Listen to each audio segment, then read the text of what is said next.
Hello everybody, welcome to the Wonky Angle, where I talk about electronic music, both new and old.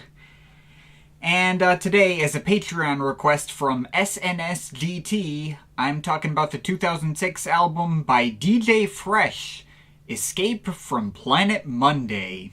Alright, now this was a pretty interesting request. DJ Fresh, real name Dan Stein, is a fairly well-known long-running mainstay in modern drum and bass circles. He was a member of the early 2000s drum and bass supergroup Bad Company UK, and he's had a fairly successful solo career in his own right, but he's probably best known for being one of the co-founders of the label Breakbeat Kaos, which itself is best known for being the label that Pendulum's classic 2005 debut album Hold Your Color was released on. Heck, Fresh co-produced their track Tarantula. That background alone had me pretty excited to hear this. I have gone on record multiple times to say that Hold Your Color is one of my favorite albums of all time.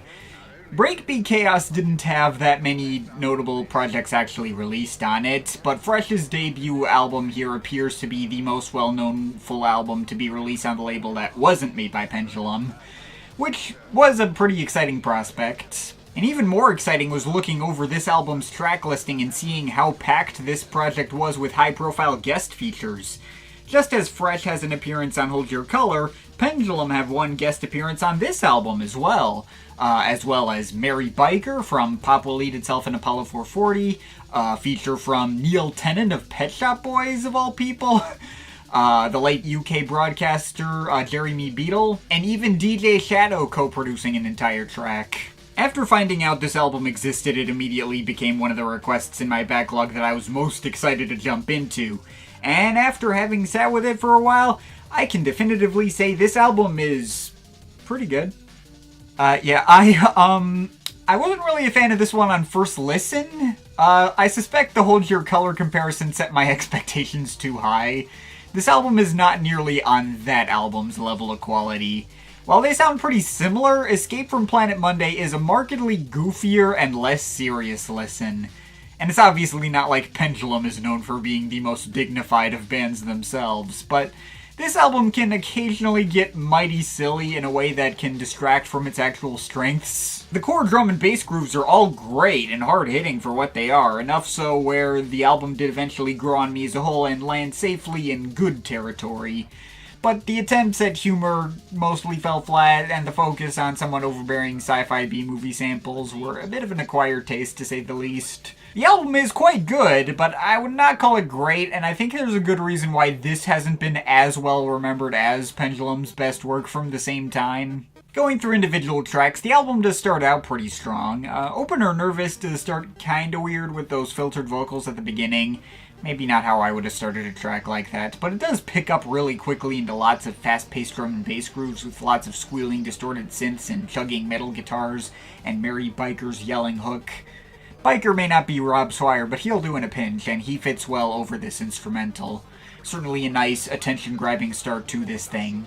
Following track, The Pink Panther, initially threw me off with how overbearing its webbing bass stabs could get, but all the jazzy flute riffs ended up complementing it surprisingly well. That was a pretty solid track, too, that got a little better every time I heard it. All that jazz, meanwhile, this one I had a bit more mixed feelings on. MC Darrison does sound pretty good over this instrumental of light guitar plucking and the usual mix of fast-paced skittering beats, and this track is really catchy and easy to sing along with. But the lyrics are a little clunky in a way I found kind of distracting. They consist almost entirely of shoutouts to other artists like Nina Simone and James Brown and Miles Davis.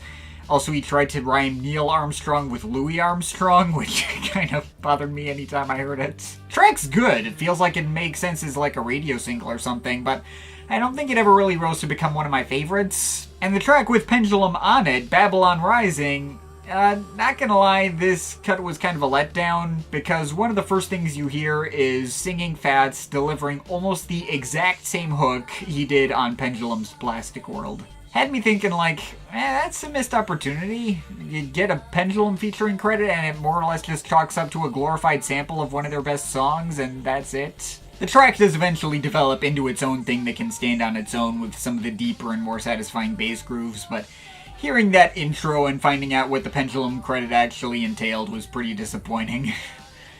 I'm sure they did, like, actual production work with it too, but still, like, you did not need to reference Plastic World. It cheapens the experience. The good news is that the cut with DJ Shadow, Closer, was definitely not a disappointment. Although this cut was really freaking weird. It starts out with like this really solid pop hook from Sally Dury in the beginning that gets introduced, but immediately ditched the second the first chorus ends and then doesn't show up again until the very end. Instead, it focuses on this big section in the middle where Fresh and Shadow are basically just, like, blasting breakbeats at each other, while MC Darrison basically, like, cheers them on from the sidelines. It's all a ton of fun, but all these breakbeat workouts don't really make sense next to the smoother female vocal-driven stuff we started with. Not even to get into the 5 or 6 different tempo changes we run through. It's a pretty confusing and disorienting cut that I kinda wish were better structured or balanced its ideas out more. I think this would have worked better if Sally Dury had just one more extra verse and chorus in the beginning, so that part of the song had been established better. But I'd be lying if I said I didn't enjoy every single second of this thing, even in its current form. Now, from this point on, there's a lot more cuts that just focus on Fresh's solo productions and some of his better-known singles, a few of which have attached intros which count as separate interlude tracks. I was interested to see how these were going to be executed, although when I heard the intro to X Project, I got really worried because, oh god, that intro was fucking lame. It's a bunch of robot voices and sound effects trying to emulate a fake arcade game in which you battle DJ Fresh for bass supremacy and lose due to your lack of bass. See, this is the kind of thing I was talking about when I said that this album's goofy sense of humor can occasionally get in the way of the experience. And, I mean, sure, like, Knife Party made dumb jokes like these all the time, but they were at least always self-aware about it. This is just kind of cringe and dated. The actual track X Project is one of the better ones here. I think it's the most popular track from this album. I wasn't crazy about this one on first listen either. Its big drop with individual organ notes felt a little sparse and underwhelming for something supposedly being hyped for its bass supremacy. And the mix of bleeping video game synths with old B-movie samples about some secret space weapon were kinda silly to me. Although I suspect that intro just put a bad taste in my mouth and I went in wanting to not like it. It eventually grew on me. The groove is still one of the most hard-hitting ones here, and I did warm up to the goofy sci-fi appeal of everything with repeat listens. It's a good track. And similar thoughts on The Immortal. There's a pretty cool monologue from another sci-fi B-movie about some kind of secret to immortality being sampled, and I was like, okay, that's a cool way to introduce this track. Why the fuck are you using that as the hook? Yeah, the monologue in its full entirety plays on loop through the majority of the track, just keeps repeating over and over. And that really distracted me. Took a long time for me to get over, but it does help that the actual track underneath that sample is one of the absolute best in the bunch. Lots of epic cinematic synth chord progressions, way stronger and more satisfying bass wobbles than X Project. Aside from the hook, this track is fantastic. If that sample had only played once in the beginning, that final effect would have ended up like Pendulum's Another Planet, and it would have been great. But I guess the quality of the instrumental did eventually win out over how weirdly that sample was implemented. Going from there, you get a bunch of tracks that I was more consistently pulled in by without as many weird distractions. Submarines is a big highlight. The catchy filtered vocal look actually fits over its mix of spacey pads, arpeggios, banging breaks, and blorping bass stabs. That's a really good one. And Funk Academy is pretty solid too, although for whatever reason that one never really crossed into being one of my favorites, and I'm not really sure why. It wasn't distracting. I mean, its intro interlude was good, a neat little atmospheric moment that leads into the track proper quite well, and the track itself has all these wailing G-funk synths and hyper-speed plucking guitars and big horn stabs that would probably be more associated with mid-2010s trap music these days. I guess melodically it's a little off and unpleasant, not one I especially look forward to, but again, nothing in it was outright distracting or made me want to skip over it. It's still a good track. We then get the interlude, The Looking Glass, featuring Jeremy Beadle, which is some fake deep rambling about mirrors or something that's meant to sound cool without meaning anything, going over some epic-sounding ambient synth builds. This sounds like the kind of thing that would have made sense as an album intro, kinda like Hold Your Color's prelude track about something out there in the vast nothingness of space. But here, it's near the end of the album instead, which is weird, but okay. Been having that reaction a lot in all my listens to this album. But that cut leads into All Strung Out, which is my personal favorite cut in the bunch, easily. The skittering breaks and bubbling synth builds sound really huge and imposing and even cinematic. There's also a few sampled hooks and thunder sound effects that are implemented more as background flavor than becoming anything, like, overbearing. And the whole thing just goes ridiculously hard without anything ever getting in the way or distracting me. Great stuff! I love it. But that brings us to the closer, Throw, featuring Neil Tennant. And oh boy, this one's a doozy. I was excited for this one as well, given the near 10-minute length, but this was kind of a big letdown too, as it turns out this was another one of those albums with a secret hidden track. The actual core of the track is only about 5.5 minutes, and I've got kind of mixed feelings on the core of the track already. I really like all the parts with Neil Tennant. His hook is really nice and uplifting and fits well despite being mixed as if he were a background element. His presence alone is good enough to make me still generally like the track. Though there's also this rambling spoken word voice that just goes on and on about, oh, like, some people in your life who are right and some people who are wrong, and we know the people who are wrong. And I'm just like, okay, are you trying to say something with this? Because you're not succeeding. Just get back to Neil Tennant, please. But that didn't bug me nearly as much as the way the track actually ended. Like, at first it's cool with all this nice field recording stuff, but then this voice kind of mumbles in the background like, what, are you still here?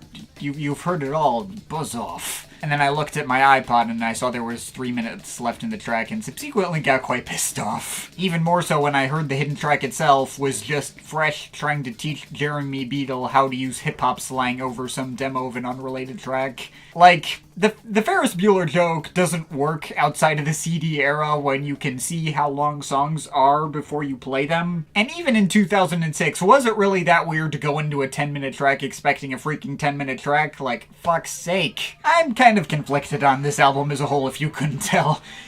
The core grooves behind this album are strong enough to carry this entire thing on their own, and this project had the potential to be great if it put more of its focus on that instead of goofing around so much.